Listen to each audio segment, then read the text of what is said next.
आपादमौलिपर्यन्तां गुरूणामाकृतिं स्मरेति न विघ्नप्रणश्यन्ति सिद्ध्यन्ति च मनोरथः लक्ष्मीतनोतु नितरामितरानपेक्षमङ्गलद्वयं निगमशाखिशिखाप्रवालं हैरम्बमम्बुरुहडम्बरचौर्यनिघ्नं विघ्नाद्रिभेदशतधारधुरन्धरनः हरि ओं सर्वेषां स्वागतम्. So we're back to Advaita with the Saṃskāra session for the 20th shloka. So Advaita, as I said, is a very huge part of our sampradayas, 1/3, maybe even more than that, considering that Visishta Advaita is also a very huge expansion on that base. But from where we ended the previous session, Advaita ended with the philosophy of being a reflection, misconstrued reflection. Maya being the avidya, and Maya being the reason for the creation of samsara, and therefore as an illusion it exists, but the fundamental element of creation, or what we say is the creator, is just one, that is Brahman. Then what happens over the years through these kind of vadas and etc., etc., this was basically from Adi Shankaracharya. Now this argument also we need to understand the methodology in which they explain. So because it is the analytical beginning of a certain philosophy. So there are all scientific research involved. At least whatever is the modern literature, the way a scientific literature is built, all those elements are there even in these kind of arguments as well. In these philosophies also we'll find it. So here there were some people who agreed with the primary principle that Brahman, or the fundamental element, being single one, but the example or the explanation and the interior elemental arguments being made might not have been correct. Like for example, the first one being, we said that, or Adi Shankara's argument was that Maya, there is one Brahman, there is no Vikritis in the Brahman, Shuddha Guna, etc., etc., etc.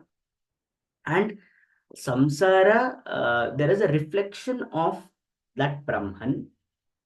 That reflection,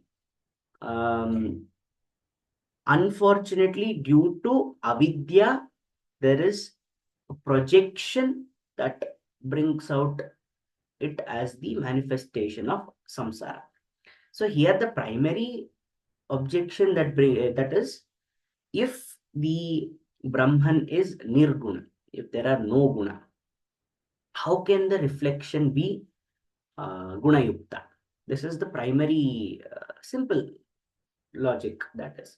So if we are seeing that Maya is bringing about avidya, then fine, let it bring it as the reason for manifestation of the samsara. If it is nirguna, that means, if first of all, there are two parts of this objection. First one is that if something is of nirguna, then a reflection cannot be formed, because guna includes all the 24 gunas. That means anything from akara, rupa, varna, etc., etc., everything comes under guna only. If the Brahman doesn't have any guna, that is, if it is nirguna, how is it possible for it to get reflected? Reflected through what? These are the fundamental objections. Then many people took another objection to the fact that we are not considering the samsara as a part of Brahman. We are seeing it as separate, no, because it is the reflection. So when we say that, And the question is being that they become two different entities. We have the the concept of uh, Christ and Antichrist exists like that. We have two different things. So then the whole samsara will become asat because we are considering Brahman to be sat. So that is one thing.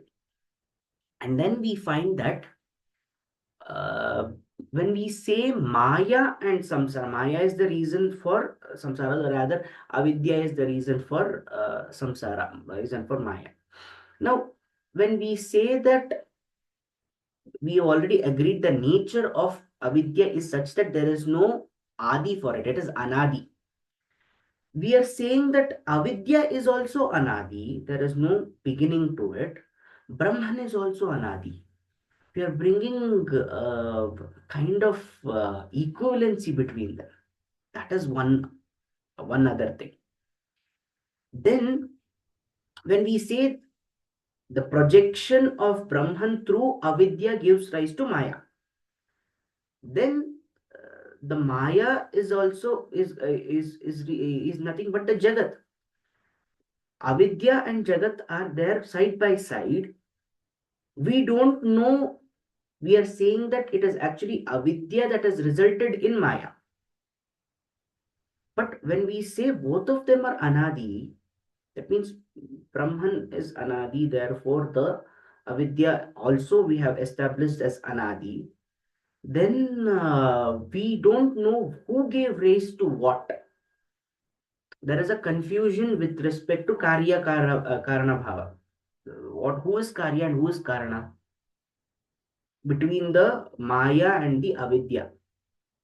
Confusion exists. So the clarity is not there. And if we are saying that Maya and the Jagat is a separate entity than the Brahman, because we are considering there are no manipulations in Brahman, there are no Vikritis within the Brahman. It is in Shuddha form, that means Nirguna form. When we say Vikriti doesn't necessarily mean a negative connotation, it practically means manipulations within Brahman to bring it into form. That's all, manifestations basically. So when we are seeing that Brahman is of Nirguna, that there are no manifestations, Shuddha. And we say that obviously the samsara, whatever will be another entity. And we are saying two different entities exist. Who is seeing the reflection? If I am myself the reflection, how do I know I am the reflection? Because I am the reflection of Brahman. So how do I know I am the reflection? We have no confirmation of it, no? If we say I there has that somebody else is the reflection, it can only be validated by a third entity. So this is a tricky concept to digest. So with all these things, what Shuddha try to establish is the conclusion is not changed over here. We are already thinking that there is only one Brahman only. But here the understanding is through the example that has been given, the principle that has been used, that may not have been the right one to probably explain what Advaita was trying to go for. So Sri Vallabhacharya later what he did, he took the drishtanta of a body instead of the reflection. He took the drishtanta of a body.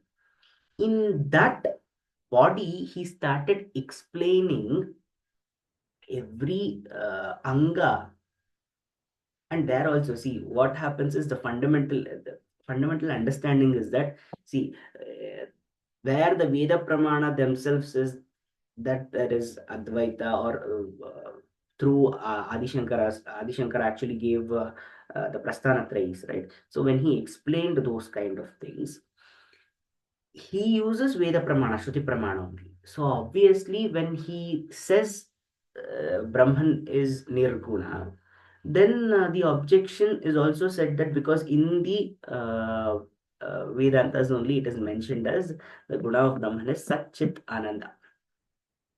There are three gunas: Sat Chit Ananda. And like this, there are many contradictions that arises that did come about. So basically, due to an argument, due to the objections that the Advaita incurred, new way of understanding it came about. And there we have Shuddha Advaita. In Shuddha Advaita, what happens? We are considered, the whole Brahman is considered as a body. In that body, different kind of angas have different kind of forms, different kind of projections, different kind of functions, different kind of understanding, etc., etc., etc. So here we become a part of Brahman. So here we are all contributing to the whole concept of Brahman. So I'm still a part of Brahman. So that is how I can say Aham Brahmasmi. So in this sense, there is Anga Angi Bhava associated. So through this concept, where the Brahman is the whole creation, whatever that has manifested, different kinds of creation that has manifested, that manifests in him, have different functions, have their own different realm of understanding. I cannot ask the functions of kidneys to be performed by the liver. I cannot ask what the eyes do to do through my ears. So therefore, they have their own realm of understanding, realm of function, etc., etc., etc., etc. It is difficult for us to correlate that, but they are all contributing to one person, and that is the Brahman. That was the whole point of Shuddha Dvaita. And that came about. Any existence in this world, then what happens is that person will have to that has been generated by, like for example, any body, sharira, human body, is actually manifested through a single cell. When the male and female uh, organs, not the organs, what is that? We say single cells. When the embryo gets fertilized, what happens is it forms a zygote. When from that zygote we are going towards a fertilized cell embryo, and then it goes on, it becomes a fetus, etc., etc. Before the whole process, before all of these things, when one single when the female egg is fertilized, it starts to multiply. When it starts to multiply, it becomes a mass.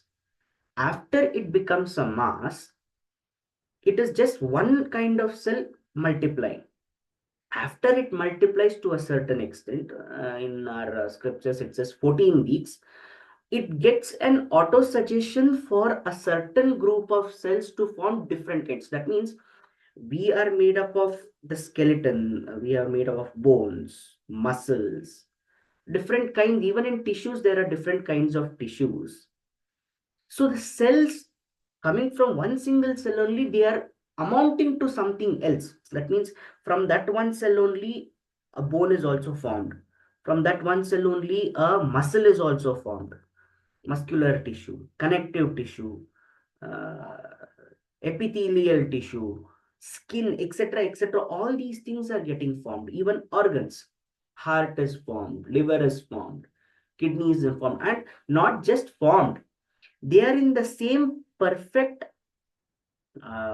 number that defines a human body. That means in me I only have two kidneys arisen out of a single cell only, two eyes, one nose. This is the normal accepted form for a human, so it is always coming out in this way.